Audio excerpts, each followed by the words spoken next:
of a bacon and egg fry up. Breakfast.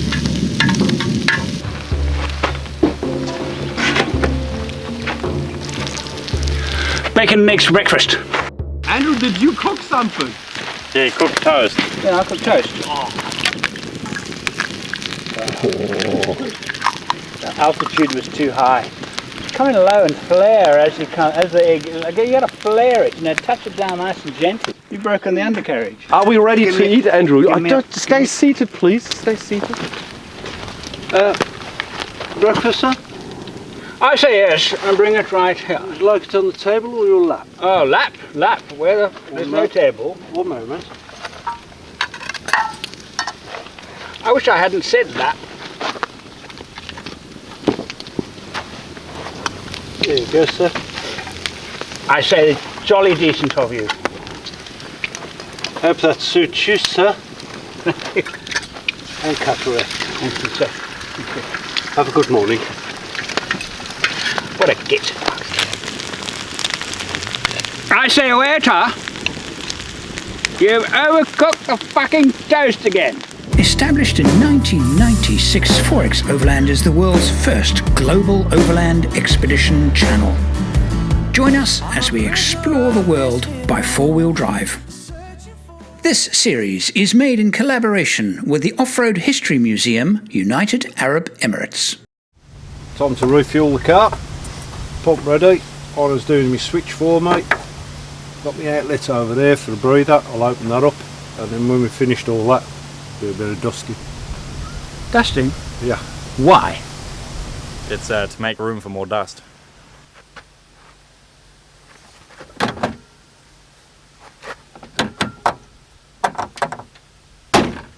Clips are all breaking. I mean, the clips are just perfect. A spider in your air cleaner. Look, a green one. All the, Oh. Shit, it's falling apart, Andrew. You see, Heiner has to resort to terrorist tactics to make the Range Rover look bad. Perfect. Just like new. Okay, safety first. Got my fire extinguisher ready. Safety cordon around the danger area. And we don't want Joe Bloggs coming in, so make sure that they can see the warning beacon. And you should be safe to refuel. John built us a special tank for the project, a 200-litre stainless steel baffled tank that is strapped into the back of the Range Rover, and this is the very first time we are decanting from it. Yep, we have fuel. This gives me a warm fuzzy, this does. All the planning actually comes down to this: getting the Range Rover to carry enough fuel for the entire trip. We talked about jerry cans, we talked about different ways to keep it safe.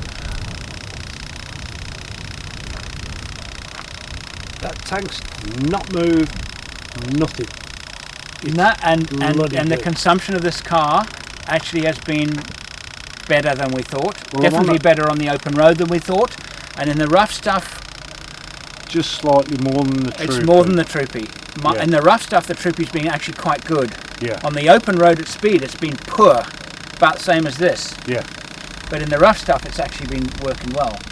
So we're going to fill up now. My suggestion is we fill up till it says 3/4. Then you won't lose fuel coming out of that, because that leaks over the dunes. Yeah? And I've still got more fuel than the rest of you. You've still got more fuel than the rest. Yeah, Yes, because you I've have. still got 200 litres. Yes, Yeah. you have. And we're, yes, Let's go round again. let's do it again.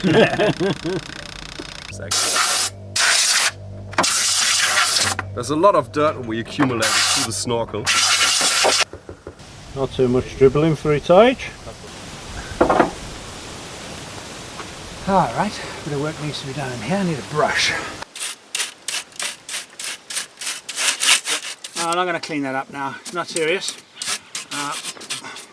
I'll probably do it when I get back onto the road again.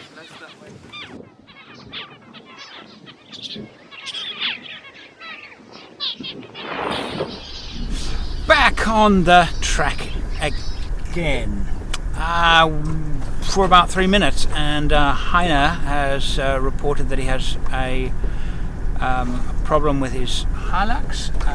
He's concerned about something in the steering, so I'm looking for a place to pull over or stop where we don't have, a clear place where he can have a good look at his car. I was coming around the corner with about 30-40 Ks, and there was a step up, like a really hard rock I remember step it. up. I remember it. And I hit that pretty hard. Okay. And now my steering wheel is Oh. a bit on the piss. I just want to make sure that there isn't anything seriously bent.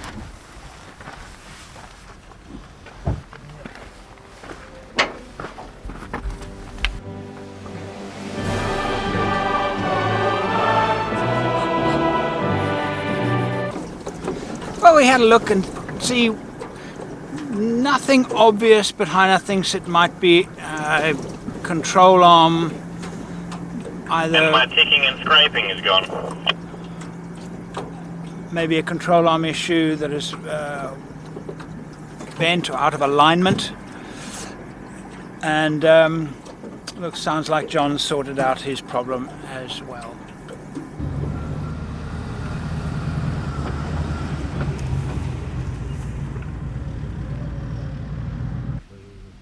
Is that a Jeep? Yeah, I think so. Yeah, it's because it's got the roll cage in the back. Yeah, Yeah, the rims look very Jeepy. and it's a solid front axle.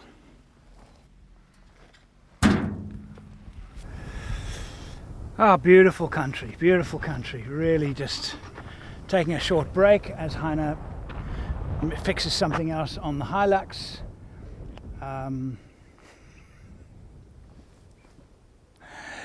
Oh, I love it. Oh, for solid front axles. To do the same with a solid axle as he did, and I know the bump he mentioned, a bump that I remember it, I hit it. It was a hard jolt. That's what why solid axles are so good. Another reason why solid axles are so good. They're stronger. They're just plain stronger. For this kind of driving, that's why I'm an advocate of the solid front axle. And I reckon that of the vehicles driving here, the one that has got the most reliable setup is the Range Rover, because it has solid axles with coil springs. Toyota Hilux and Mitsubishi Triton, independent front suspension, leaf springs at the back, which actually is the worst combination. If you look at all the different combinations, that's the worst. What I mean by worst is that it is the most compromised. If you're going to have independent suspension at the front, then you have to have coils at the back if there is any chance of decent axle articulation. I thereby end the lesson with some dune driving. So we have a dune crossing ahead. I'm going to get the drone into the air for it. This is the best, most exciting, most enjoyable thing you can do on the Canning Stock route. There are thousands of dunes just like this one.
John, explain what we're doing. Putting in extra obstacles for the lads. Yeah, Because so we don't want to make it too easy for them. I managed to get up here and I realized that I was about to get stuck, so I dug in really, really deep. John is gonna pull me out. Then we hit this thing with a lot of speed on the way up again. And then we're gonna set up the camera and hopefully we will see Rob and Andrew get stuck on the sand dune. Let's see.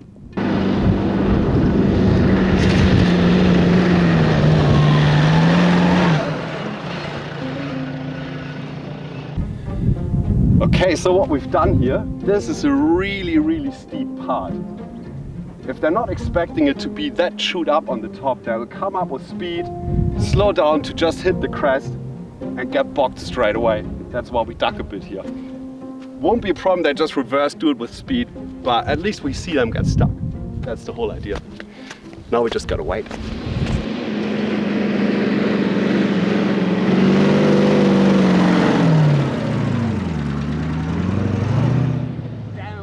So hard. But Andrew, see what happens. See if he can get stuck here. I mean, we tried everything we could to make it as boggy as possible. If he doesn't get stuck, at least we get a good V8 rumble.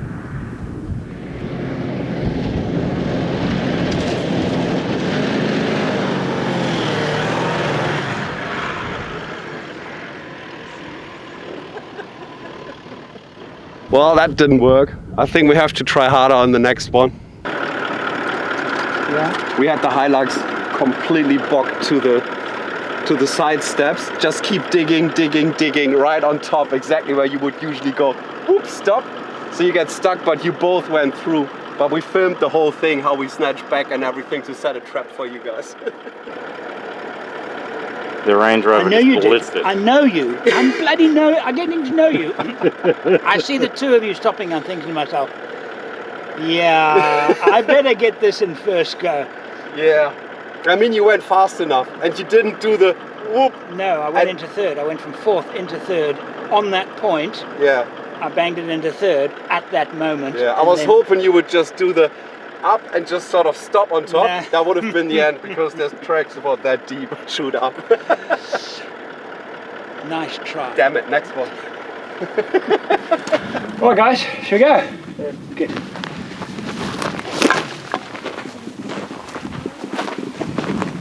Drop something. So, the trouble is with this gag, people will actually take it seriously and think that I would do something like that. That's the trouble. So I can't really use it in the edit because people would actually think, oh yeah, you're a moron, you're littering. Fine, this is a great I never litter.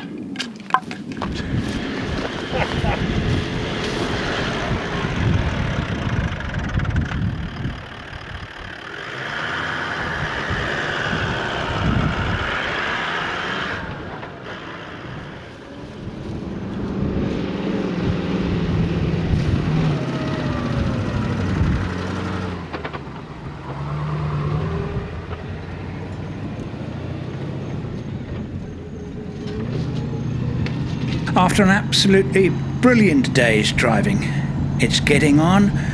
Again, time to find a clearing in the Spinifex to set up camp.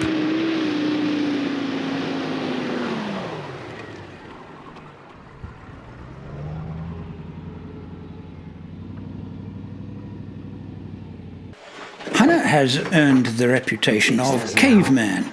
He sees a cave and he wants to jump through it. Time for a short rest, so we let him indulge himself, while Rob and I stand around talking about him.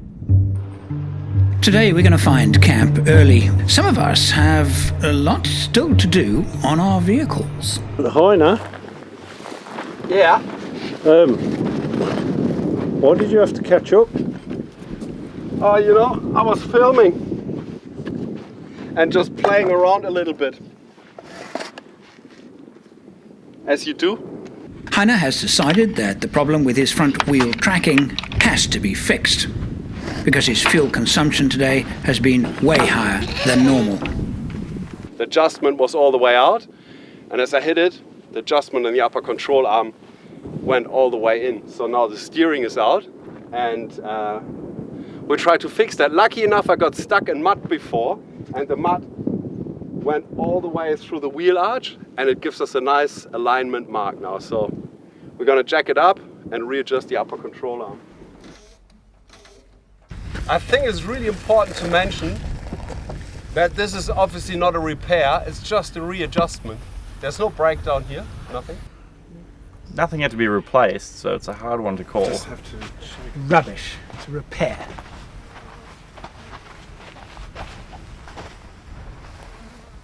Rob, Yes. I'm going to adjust the control arms on the Range Rover, okay? Just in case. Maybe just the in one case from the Heiner door hits that me. doesn't wanna... Rob, show me. This is the most adjustments I'm needing at the moment. And adjust your control arms for me. Perfect. He's gone to test, hasn't he? Yep. That was a short test.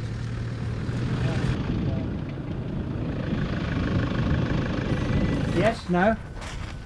I think it's a bit worse than before. Put it back again. That result makes this a good place to stop and spend the night. We did a tad over 60 kilometers today, so not a particularly good day distance-wise, but driving today was really fun. Really fun. The dunes are starting to get steep and really interesting.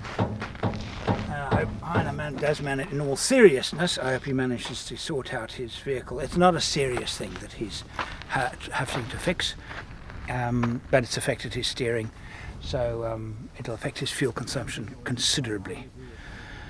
But I'm not particularly worried. Amazing place, eh? Rob has shown a certain reluctance in giving up the Range Rover keys. But tomorrow, I'll convince him. I need to give it a go through the dune field. Any vehicle, old or new, is going to take a hammering on a track like the Canning Stock Route. And of course, my Patreons are enjoying all 12 episodes. They got it for free. But you don't have to be a Patreon to get all 12 episodes now. You can go in, and for a small fee, you can download all 12 episodes. Following the series, once the series have gone out on YouTube, I will be doing a number of videos about the 4 vehicles and the toll the track took. Now, even a newish vehicle like my troop carrier, I'm not just having to service it, I'm actually having to repair it. To stream or download those 12 episodes in 4K, click the on-screen button now or the link in the description.